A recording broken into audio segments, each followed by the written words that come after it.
Baik, saudara yang terkasih, kami ucapkan selamat untuk keluarga Okta dan Cindy. Kalau hari ini mereka menyerahkan anak yang mereka kasihi ke dalam tangan kuasa Allah. Karena sebagai manusia kita menyadari bahwa kita terbatas untuk memberikan pertumbuhan. Tetapi ada satu kekuatan, yaitu dalam kekuatan kuasa Allah yang tidak terbatas, yang akan menolong setiap kehidupan kita. Selamat juga untuk Pak Marwan, ini adalah cucu pertama dari Pak Marwan. Puji Tuhan, saudara yang terkasih, pagi hari ini saya mengajak kita kepada satu kebenaran firman Allah. Bagaimana kita memiliki pandangan yang benar supaya kita bisa bersyukur. Nah, hari ini saya memberikan mengajak kita melihat kepada seseorang yang begitu luar biasa, yang bisa bersyukur, saudara, bisa bersyukur. Nah, mengapa dia bisa bersyukur dan mengapa ada ucapan syukur dalam kehidupannya? Di dalam 1 Timotius pasal 1 ayat yang ke-12 hingga ayat yang ke-17 saya akan bacakan terlebih dahulu. 1 Timotius pasal yang kedua, pasal yang pertama.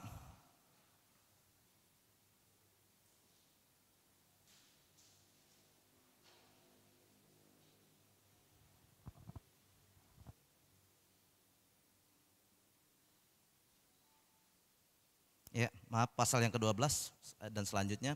Ucapan syukur atas kasih karunia Allah. Aku bersyukur kepada Dia yang menguatkan aku, yaitu Kristus Yesus Tuhan kita. Karena Ia menganggap aku setia dan mempercayakan pelayanan ini kepadaku. Aku yang tadinya seorang penghujat dan seorang penganiaya dan seorang ganas, tetapi aku telah dikasihaninya.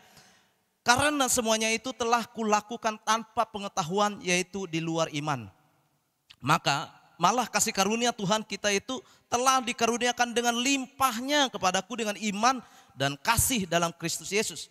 Perkataan ini benar dan patut diterima sepenuhnya. Kristus Yesus datang ke dunia untuk menyelamatkan orang berdosa. Dan di antara mereka akulah yang paling berdosa. Tetapi justru karena itu aku dikasihaninya, agar dalam diriku ini sebagai orang yang paling berdosa, Yesus Kristus menunjukkan seluruh kesabarannya. Dengan demikian aku menjadi contoh bagi mereka yang kemudian percaya kepadanya dan mendapat hidup yang kekal. Hormat dan kemuliaan sampai selama-lamanya bagi Raja segala zaman, Allah yang kekal, yang tak nampak, yang esa. Amin.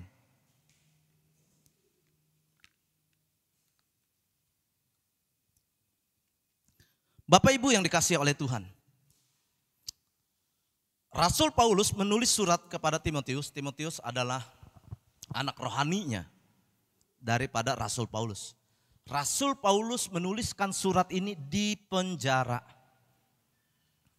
Nah, ini yang saya katakan kita harus belajar. Di dalam penjara, dia mengajarkan umat Allah untuk bersyukur.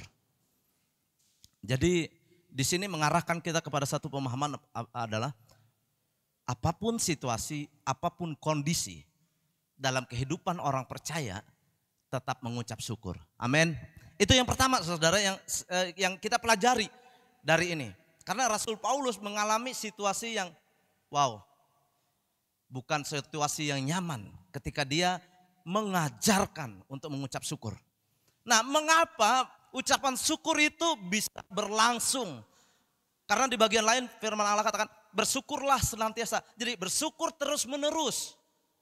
Yang tidak terpengaruh dengan situasi, kondisi yang kita alami saat ini. Bagaimana kita bisa mengucap syukur? Nah, karena apa? Karena keselamatan itu tetap menjadi milik bagian kita ketika kita hidup dalam kebenarannya. Nah, di sini dikatakan dari judulnya saja dikatakan ucapan syukur atas kasih karunia Allah. Jadi kita mengucap syukur terus memandang kepada kasih karunia. Jikalau kita hari ini mendapatkan belas kasihan Bapa, karena tidak semua orang, saudara, bisa mendapatkan kasih karunia. Kita bersyukur bahwa saya dan saudara adalah orang-orang yang mendapatkan kasih karunia. Yang percaya kepada Yesus sebagai Tuhan dan Juru Selamat. Di antara berapa miliar orang di dunia ini, saya dan saudara adalah orang-orang yang dipanggil dan terpilih. Itu karena kasih karunia semata. Nah, saudara, Rasul Paulus mengajarkan kita bersyukur kepada Allah, kepada Yesus. Karena apa? Karena Yesus yang memberikan kekuatan. Aku bersyukur kepada Allah karena Ia yang memberikan aku kekuatan untuk bersyukur. Memberikan kekuatan untuk menjalani sisa-sisa hidup walaupun kondisinya, situasinya tidak baik. Boleh dikatakan buruk. Saudara bisa bayangkan ketika kita mengikuti Zoom atau mengikuti koneksinya buruk. Waduh, apalagi hal-hal yang penting yang sedang dibahas lalu koneksinya buruk. Waduh, berat. Nah, Rasul Paulus dalam situasi yang buruk, dalam penjara. Nah, di dalam penjara itu saudara tidak bebas. Di dalam penjara makan minum kurang, terserah orang. Hari ini orang mau kasih makan, ya puji Tuhan dapat makan. Dikasih minum, ya puji Tuhan bisa minum. Itu keterbatasan banyak di dalam penjara. Tidak bisa makan sepuasnya, mau mencari makanan enak nggak bisa. Jadi terserah orang, semua keterbatasan. Saya mengajak sedikit saudara membayangkan keadaan yang saya katakan yang buruk tadi. Nah di situ Rasul Paulus mengajarkan kita bersyukur karena apa? Karena bisa menjalani, Tuhan yang berikan kekuatan. Kalau hari ini kita ada, sampai hari ini kita banyak melewati persoalan hidup ini. Kita bersyukur bisa melewatinya dengan kekuatan kuasa Allah. Nah memang yang paling terutama adalah bersyukur atas keselamatan itu, atas kasih karunia itu. Sehingga kita terus akan bersyukur. Ketika enggak makan, oh tetap bersyukur. Oh Tuhan syukur, terima kasih atas keselamatan yang kau berikan. Karena itu tidak akan lepas dari orang-orang yang tetap percaya. Orang-orang yang tetap menetapkan hatinya untuk mengasihi Tuhan. Orang yang teguh,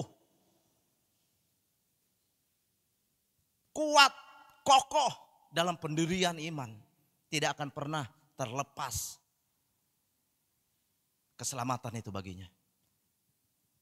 Tuhan terus akan mengajar, mendidik, memegang tangan kita. Saudara yang terkasih, lalu yang kedua, mengapa bisa bersyukur? Kalau Tuhan pakai kita hari ini menjadi apa? Maksud saya menjadi apapun kita hari ini. Itu karena kita menjalankan perintahnya. Kalau Raja Daud katakan, aku bijaksana karena melakukan perintah-perintah Allah. Karena perintah Allah itulah yang membuat kita ini bijaksana. Memutuskan, bijaksana mengerjakan, bijaksana melangkah, bijaksana berpikir, bijaksana hati. Karena melakukan perintah. Nah, mengapa demikian? Karena sangat jelas. Di sini Rasul Paulus katakan bahwa Yesus, Tuhan yang memberikan kekuatan, yaitu Kristus Yesus, karena Ia menganggap aku setia. Kalau kita diberikan kesempatan hari ini untuk mengerjakan banyak hal, untuk bekerja di ladang Tuhan, untuk main musik, untuk mimpin pujian, untuk menjadi singer, untuk saudara banyak hal lah tentang apa yang ada di hati saudara, untuk pekerjaan-pekerjaan Tuhan. Mengapa itu bisa terjadi? Karena Tuhan pandang setia. Kesetiaan itu mulai dari perkara kecil. Dikatakan begini, orang yang setia dalam perkara kecil akan diberikan tanggung jawab yang lebih besar. Akan diberikan kepercayaan yang lebih besar. Sampai-sampai ada di bagian lain, karena engkau setia aku memberikan kepadamu 10 kota lagi. Tuhan mempercayakan banyak hal kalau kita setia. Jadi kalau hari ini ada saudara di antara saudara yang masih belum setia, masih ragu-ragu, masih ya bimbang, saudara tetapkan hati saudara untuk setia dengan apa yang Tuhan beri hari ini. Setia dengan apa yang Tuhan percayakan hari ini. Karena firman Allah itu ya dan amin. Ketika dia berjanji, Tuhan gak pernah bohong. Ketika kita setia dengan perkara kecil. Saudara, saya memberikan satu kesaksian, saudara. Kalau saya lihat dari apa yang ditulis, apa yang disaksikan oleh Rasul Paulus yang kita baca tadi, gak jauh beda rasanya dengan pengalaman pribadi saya.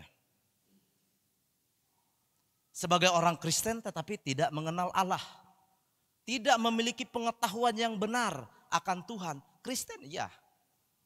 Jadi saya melakukan apa yang saya suka lakukan. Apa yang menyenangkan hati saya. Apa yang memuaskan saya.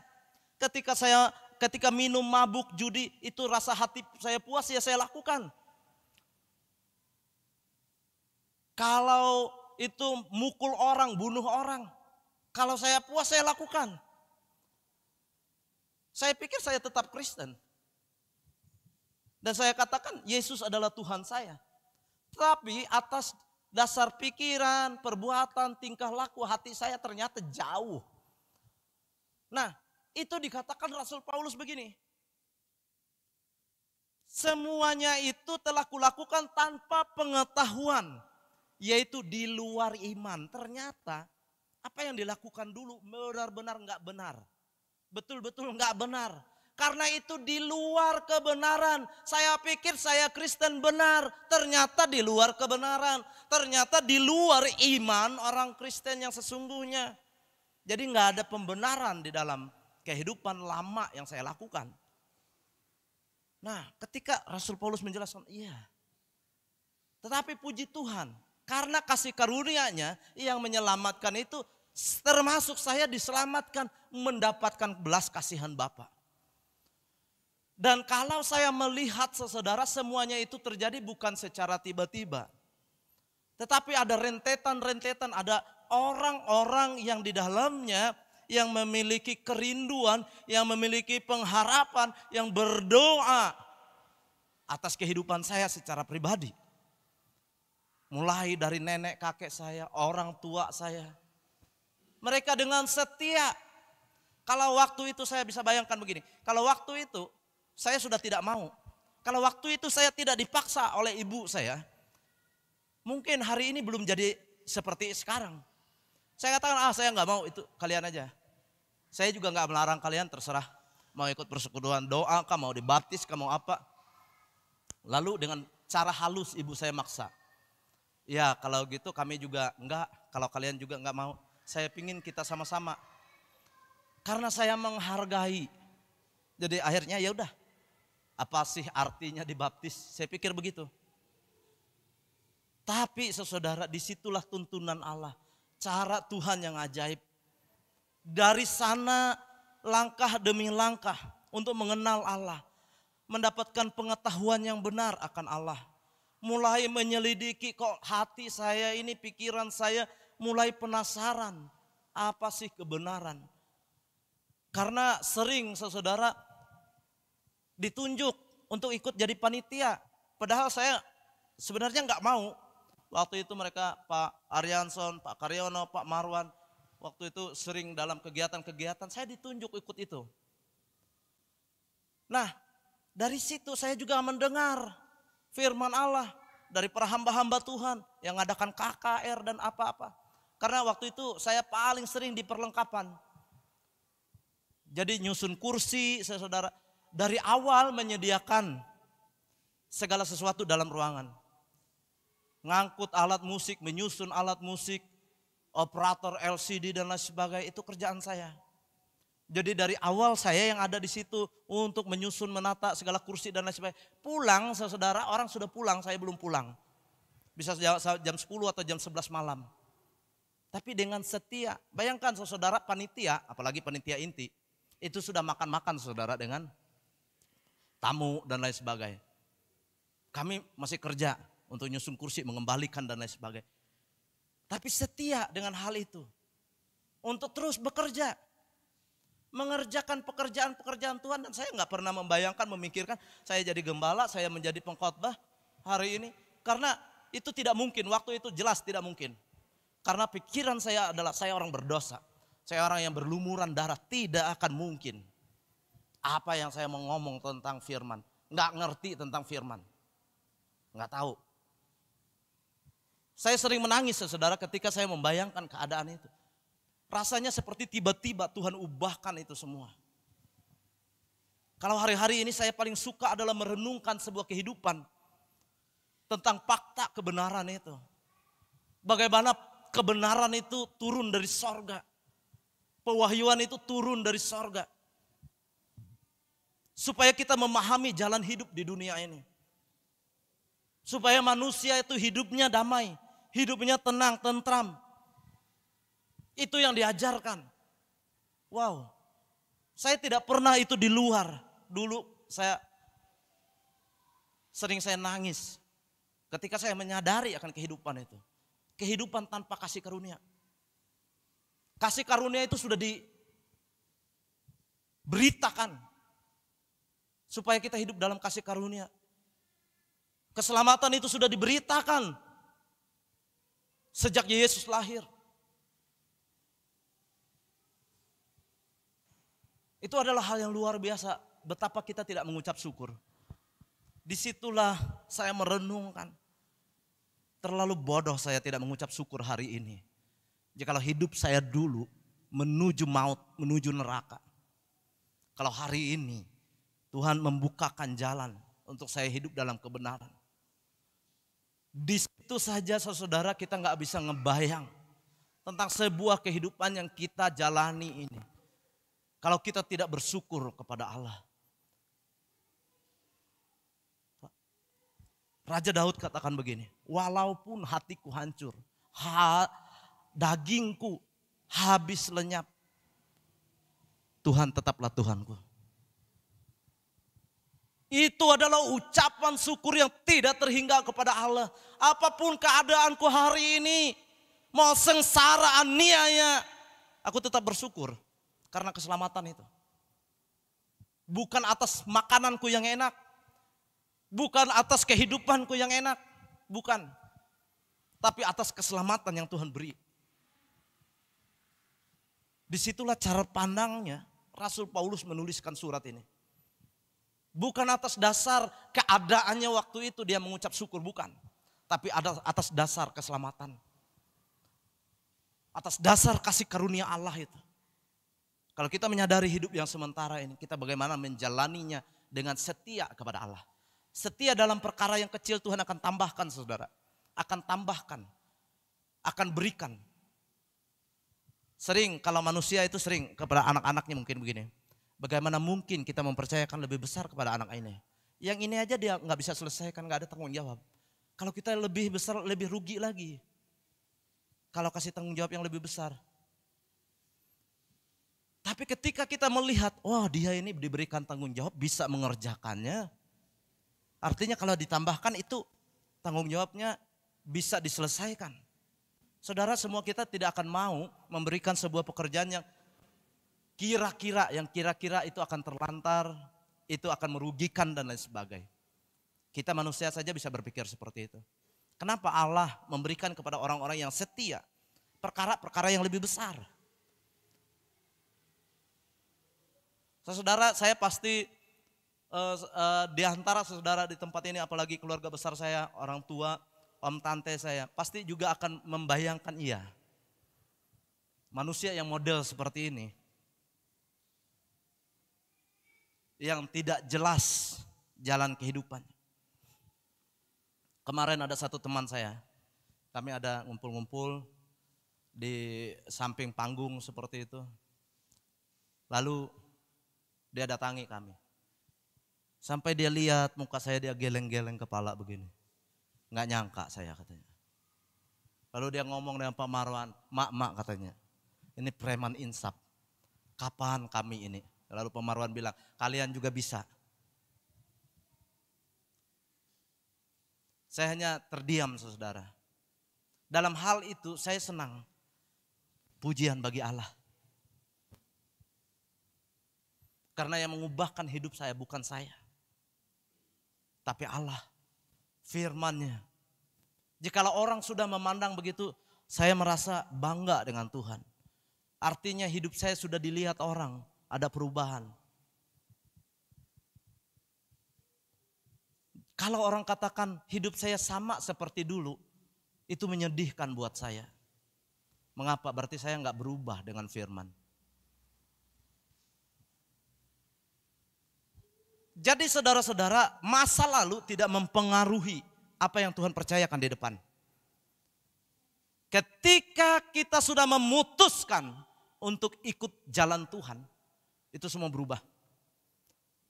Maka langkah demi langkah dalam kehidupan kita, Tuhan akan mempercayakan. Ada bagian-bagian yang Tuhan percayakan yang lebih besar lagi.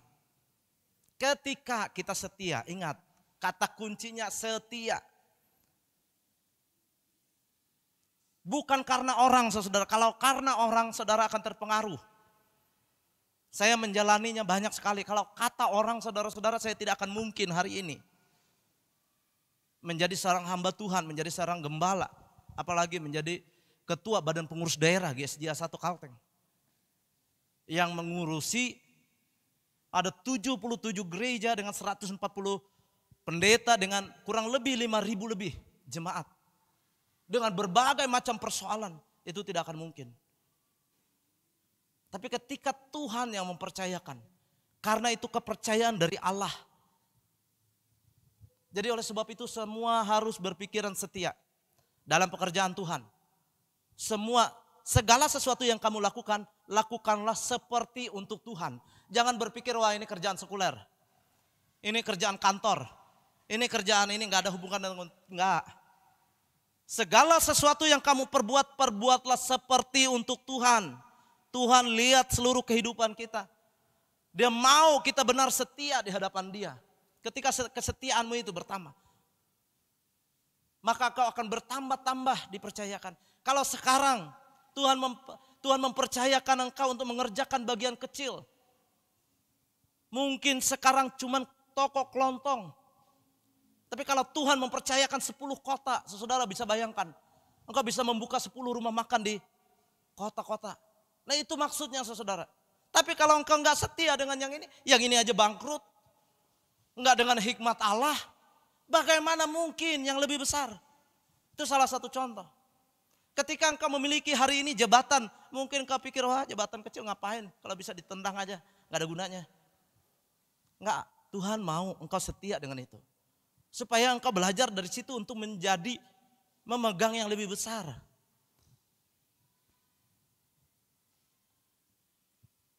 Lalu saudara tidak lepas dari ucapan syukur. Sekali lagi ucapan syukur. Jadi keadaan, kekayaan, kehormatan itu tidak mempengaruhi ucapan syukur kita kepada Allah. Saya selalu akan ingatkan saudara bahwa ucapan syukur kita itu tidak akan bisa lepas dari hidup kita. Ketika kita punya pola pikir bahwa hari ini ada dalam jalan keselamatan itulah. Yang menuju kepada kehidupan kekal itulah. Yang ucapan syukur yang tidak terhingga. Jadi keadaan itu tidak akan mempengaruhi saudara. Ucapan syukur itu. Dan situasi kondisi kehidupan kita. Bisa kita nikmati atau tidak bergantung. Tidak bergantung kepada kekayaan.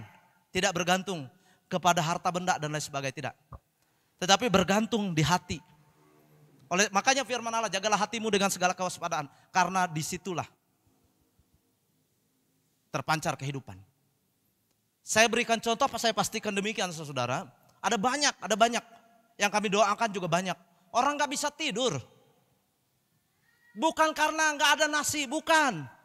Gak bisa tidur. Bukan karena dia miskin, bukan. Lebih banyak nih orang-orang kaya yang gak bisa tidur. Orang yang gak bisa tidur, orang yang gak tenang. Orang yang hidupnya dalam ketakutan, kecemasan dan lain sebagainya. Ada hal-hal yang membuat dia depresi dan lain sebagainya. Jadi itu yang saya katakan bahwa harta benda tidak mempengaruhi damai sejahtera yang diberikan oleh Allah. Engkau bisa makan dengan sambal acan, dengan daun singkong. Saudara dipenuhi dengan sukacita, Tuhan berkati daun singkong rasa ayam, nasi tetap habis, saudara tetap kenyang.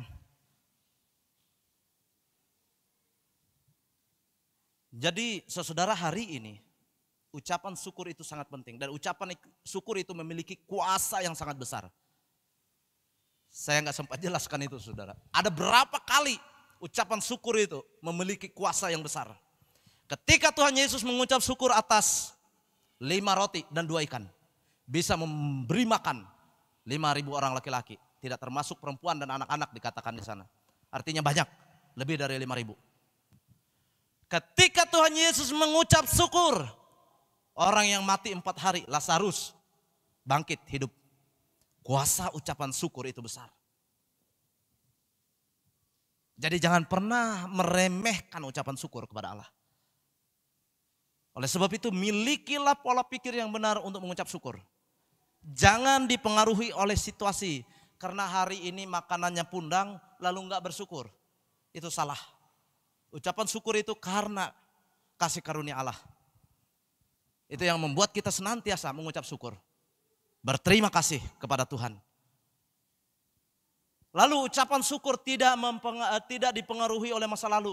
Rasul Paulus menuliskan ini. Aku dulu seorang ganas, seorang yang membunuh jemaat, seorang yang memburu jemaat, yang memenjarakan mereka. Tapi atas kasih karunia Allah, dia bertemu dengan Tuhan Yesus ketika dia ke Damaskus. Di situ dia bertemu dengan Tuhan Yesus. Disitulah ucapan syukurnya.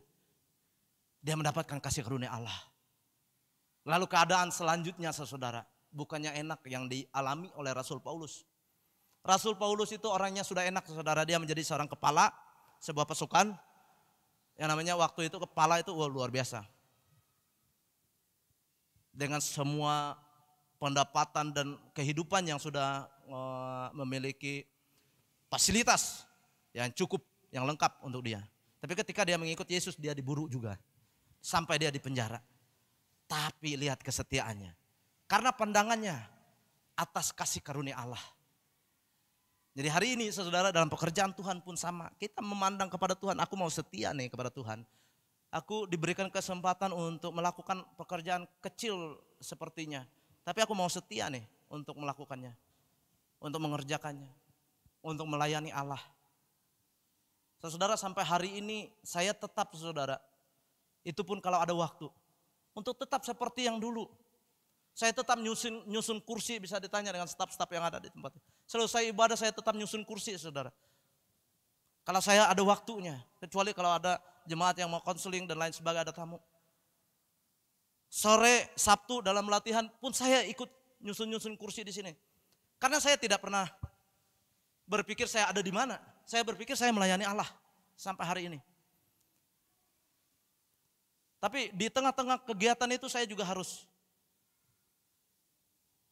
bertanggung jawab dengan banyak hal. Seperti kemarin sempat agak kebingungan. Di Jalan Manjau itu sepupu saya menikah. Sedangkan saya harus melayani di Tewang Menyangen untuk memberkati pemberkatan nikah jemaat yang ada di sana. Saya tanya jam berapa, selesai kira-kira jam berapa. Jadi saya katakan oke, berarti sempat. Siang sudah ada di sini. Karena nggak mungkin saya nggak hadir di sini.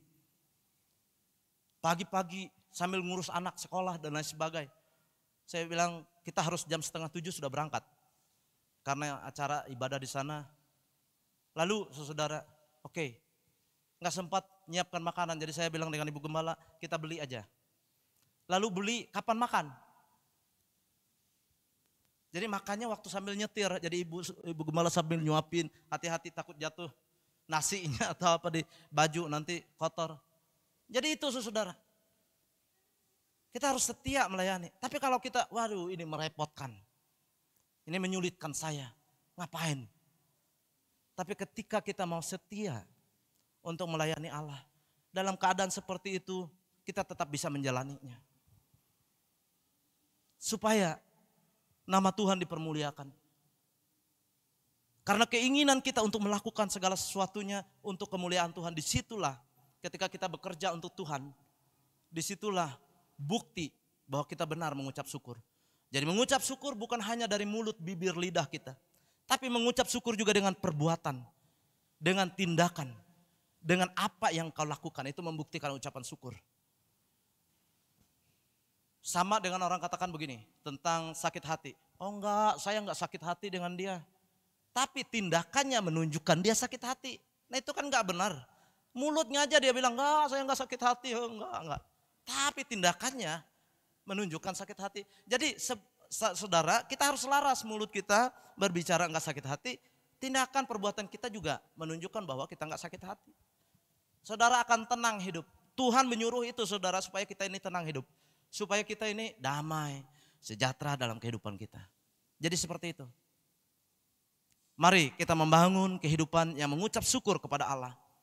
Karena dalam beberapa waktu ini saudara saya akan terus berbicara tentang bagaimana pola pikir kita yang benar untuk kita hidup dalam kebenaran itu. Kalau pola pikir kita benar, maka apa yang kita lakukan itu benar. Karena pola pikir pandangan kita itu yang akan menentukan tindakan kita. Yang akan menentukan apa yang kita katakan. Yang akan menentukan apa yang kita kerjakan. Dan saya terus berdoa kepada saudara, untuk saudara supaya saudara diberikan hikmat, kebijaksanaan, kuasa yang dari Allah untuk mengelola kehidupan, untuk mengelola rumah tangga, untuk mengelola usaha, untuk mengelola setiap pekerjaan yang Tuhan percayakan. Karena tanpa hikmat sulit. Saudara, dengan hikmat saya pastikan kalau dengan hikmat Allah saudara pasti berhasil. Dengan hikmat Allah saudara pasti akan sukses dalam apa saja yang saudara kerjakan. Amin. Nah saudara, yang terakhir saya mendorong saudara untuk mengikuti doa pagi. Saya bacakan begini saudara. Doa imam yang diperintahkan oleh Allah. Di dalam, saudara-saudara bisa ikut membukanya di dalam Bilangan pasal yang ke-6 ayat 24 dan sampai 26. Saya akan bacakan dari ayat 22. Saudara bisa mendengarkan baik. Ucapan berkat imam. Ucapan berkat imam. Tuhan berfirman kepada Musa, ini Tuhan langsung berbicara dari mulut Allah. Berfirman kepada Musa, berbicaralah kepada Harun dan anak-anaknya. Beginilah harus kamu memberkati orang Israel. Katakanlah kepada mereka, Tuhan memberkati engkau dan melindungi engkau. Tuhan menyinari engkau dengan wajahnya dan memberi engkau kasih karunia. Tuhan menghadapkan wajahnya kepadamu dan memberi engkau damai sejahtera. Demikianlah harus mereka meletakkan namaku atas orang Israel, maka aku akan memberkati mereka. Saudara-saudara yang terkasih, sekarang ini setiap pagi saya sebagai pemimpin di dalam gereja ini, sebagai gembala, sebagai imam, setiap pagi saya sudah mengambil komitmen untuk mengucapkan berkat ini kepada saudara supaya saudara diberkati. Saudara yang ikut ataupun gak ikut semua diberkati. Tapi alangkah lebih baik dan lebih bagus kalau saudara ikut. Karena saudara gak perlu ngumpul ke gereja, hanya ngumpul di ruang Zoom. Saudara hanya klik di handphone. Saudara bisa mengikutinya.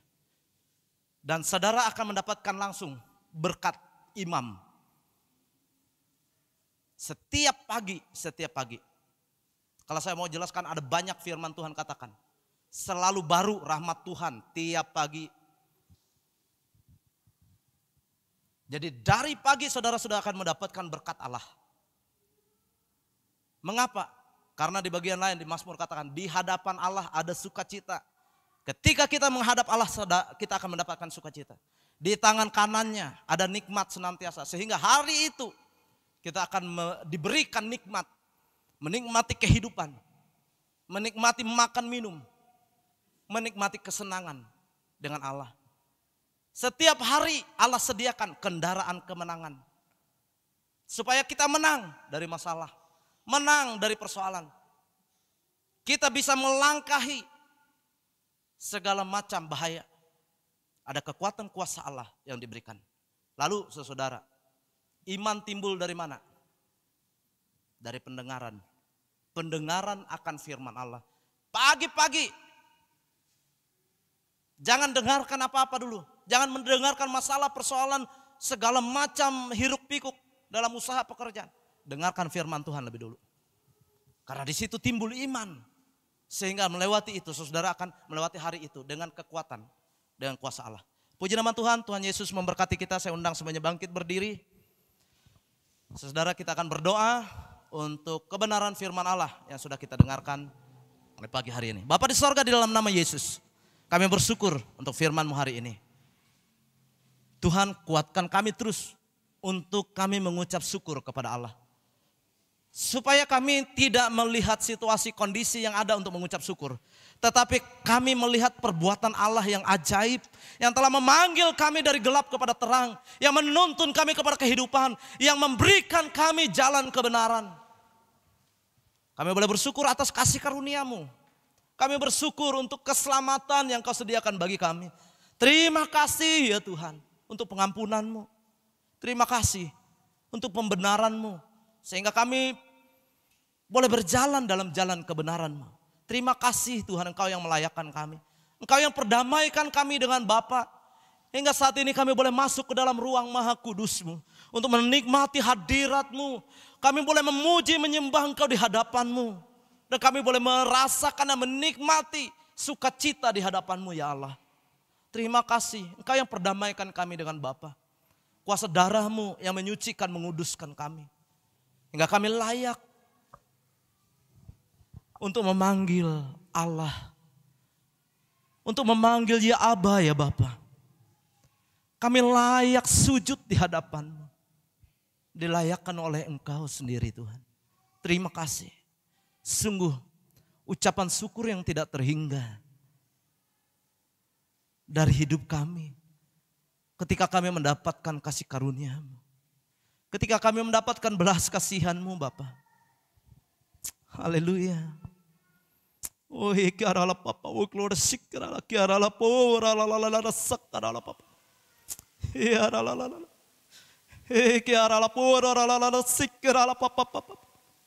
Kiarala la pora la sakra. Kami ini manusia yang hina dan Papa. Manusia yang berdosa di hadapan-Mu. Tapi karena kasih karunia belas kasihan-Mu Bapa, kami diselamatkan dari dosa. Kami diselamatkan dari kebinasaan. Karena kasih karunia-Mu yang Kau berikan bagi kami boleh mengenal kebenaran. Biarlah Tuhan, keluar dari ucapan mulut, bibir, lidah kami hanya ucapan syukur kepada Allah. Melewati tindakan perbuatan yang nyata kami mengucap syukur kepada-Mu. Tuhan berkati urapi kami sekalian. Sehingga hidup kami terus menyenangkan hati Tuhan. Ucapan bibir kami terus mempermuliakan nama Tuhan. Dijauhkan dari bibir kami segala cemooh. Dijauhkan dari ucapan bibir kami yang mencaci maki. Tapi biarlah ucapan bibir kami mengeluarkan kata berkat, kata firman-Mu. Tuhan tolong kami. Daging kami lemah. Tapi kami meminta supaya kami dipimpin oleh Roh-Mu Tuhan. Roh Kudus-Mu lah yang menuntun, memimpin, membimbing kami. Sehingga kami kuat, teguh, kokoh untuk berjalan dalam kebenaran-Mu. Untuk mencapai kepada setiap janji Allah dalam berkat-Mu. Karena Engkau berkata bahwa Engkau akan membaringkan kami di padang rumput yang hijau. Engkau yang menuntun kami kepada air yang tenang. Sehingga kami tidak lapar lagi, tidak haus lagi. Tapi kami boleh dikenyangkan dalam kebenaran ilahi. Oleh sebab itu Tuhan tolong kami. Kami mau menikmati hari-hari hidup kami. Dalam damai, sejahtera, sukacita, ketenangan dan ketentraman. Di dalam Tuhan. Tuhan berkati kami sekalian. Umat-Mu Tuhan. Kiranya diberkati oleh Allah. Di dalam nama Yesus. Kami berdoa bersyukur. Atas segenap firman yang diberikan bagi kami hari ini. Haleluya. Haleluya. Haleluya. Amin. Amin. Puji nama Tuhan. Silakan duduk Bapak Ibu sedang jemaat yang dikasihi oleh Tuhan.